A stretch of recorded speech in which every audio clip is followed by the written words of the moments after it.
How's it going, everyone? Today we have Mark Dekanich on with us. Mark, a 10-year pro. He started off his hockey career in Vancouver with North Van Minor Hockey and made the move to BWC, Burnaby Winter Club. He played 4 years NCAA with Colgate University. Also spent 2 years in the BCHL with the Coquitlam Express, was it at that time? Yeah, it was. Okay, and then he's a owner of the Deck Show High Performance. Thanks a lot for coming on with us. Thanks for having me, Wonger. I appreciate it. Looking forward to it. Yeah, a long time, obviously similar ages, a lot of similar journey as well.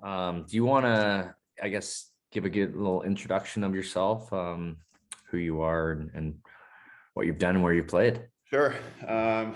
Well, I don't know if I heard you mention, but I was a goalie, so that might explain some of my strange tendencies. We're all a little bit weird. Like you said, I started out as a kid, born and raised in North Vancouver, was playing minor hockey here until we made the move out to Burnaby Winter Club to get a little bit better coaching throughout my youth. So played out there from Atom through Bantam. And I know the ages are a little bit different now, and what they call the levels of play, but ended up with a great group of guys there. We basically had a dynasty throughout all of Bantam and won everything, including the Western Canadian Championships in 2000, maybe. Where were you playing at that time? Yeah, that's all right. I was with the Victoria Racket Club. Okay. I think I finished in 0102. So you must have been the year before, probably. Because we're the same birthday. So Are we 86s? Yeah. yeah. I think I remember. Actually. Yeah. So anyways, so we won the Westerns. Our BWC team had, like, minor hockey teams. We had 18 players. Our WHL draft year, 15 out of 18 of us got drafted. So we were a really, really strong club. I ended up getting drafted by the Regina Pats, but was fortunate enough to walk onto the Coquitlam Express the next year when I was in grade 11. So I was a 16-year-old. I walked on and made the team. Ended up playing there 2 years, and early in my second season there, got a full ride scholarship to Colgate University, where I spent basically the best 4 years of my life, being a student athlete and getting an education paid for. I met my wife there. We got married there. It's a big part of my life. It was fortunate enough to have a great season my sophomore year. So my second year there, got drafted into the NHL by the Nashville Predators in the 5th round, and turned pro immediately after graduating in 2008. Yeah, that's great. Definitely, it's awesome to share these similar experiences. NCAA 4 years, best years of your life. It truly is. I don't know what it's like in Vancouver. You could probably tell me better, but I feel us Western Canadians don't really know what American hockey, college hockey is like. Of course, we hear some stories, but truly we don't look into it enough. We aren't educated enough by our own maybe coaches or people around. And just that whole experience is like tremendous. It's hard to even explain it, but yeah, I totally agree with you. We have nothing like it here in Canada.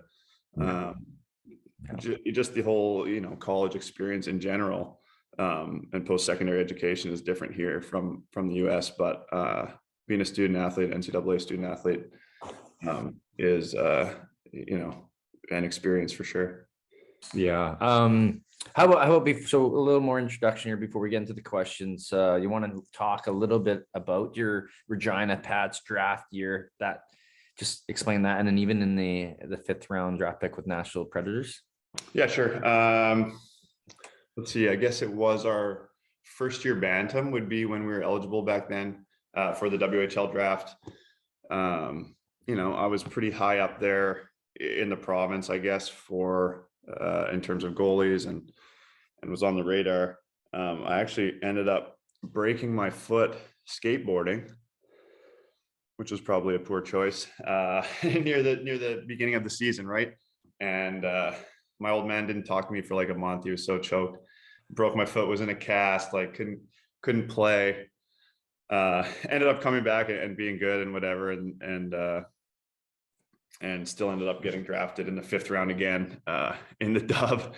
But it probably dropped my stock a little bit, and that might have actually been one of the best things that ever happened to me, because I got a little bit more exposure for the college game once I started playing junior. So that was, I mean, it wasn't fun at the time, but it ended up being pretty good. And like I said, it was crushing to not be able to play, but coming back from that was probably my first experience with injury, which I had to deal with, a bunch of times later on down the line. Yeah. The Pats are good to me. I was out at development camps and things like that. And all throughout my 2 years in the BC League, they were coming to watch and say, even after my scholarship, hey, come play for us. You'll be playing every game and blah, blah, blah. But I ended up choosing to stick with that NCAA route, and really at the end of the day was happy with my decision. Okay, so we'll move on to the first question here. If anything that you want to share, knowledge, your journey with the players, parents, and coaches, anything that you'd like to dive into? Sure. Yeah. It's easy to look back on our careers now when you're not in it and give advice. And I would have loved to take my own advice at select times throughout my own career. But the fun and the love that we have for the sports and for hockey needs to be there throughout. And you might be able to talk a little bit about this too, Warren, later in your career. But when I started, being on my way out and I wasn't as good as I used to be and stuff like that, I wasn't having fun anymore. And that was the end of it, really. So I think, encouraging kids to play is great, but making sure they're having fun and not feeling too much pressure and things like that is so important for the growth of youth sports. I know in our area out here, youth sports culture is crazy. These kids are playing more games than pros ever would. They're training more days a week than pros ever would. And trying to relay that message to parents has become difficult because they think their kid's going to get behind, and it's like, it's not fun for them, and it's not going to be fun later on when they hate sports or exercise or anything like that. Yep. So having fun, having some perspective, I think is really important. Whether you're an older player or a parent of a young player who's trying to climb the ranks of any sport, but hockey in particular.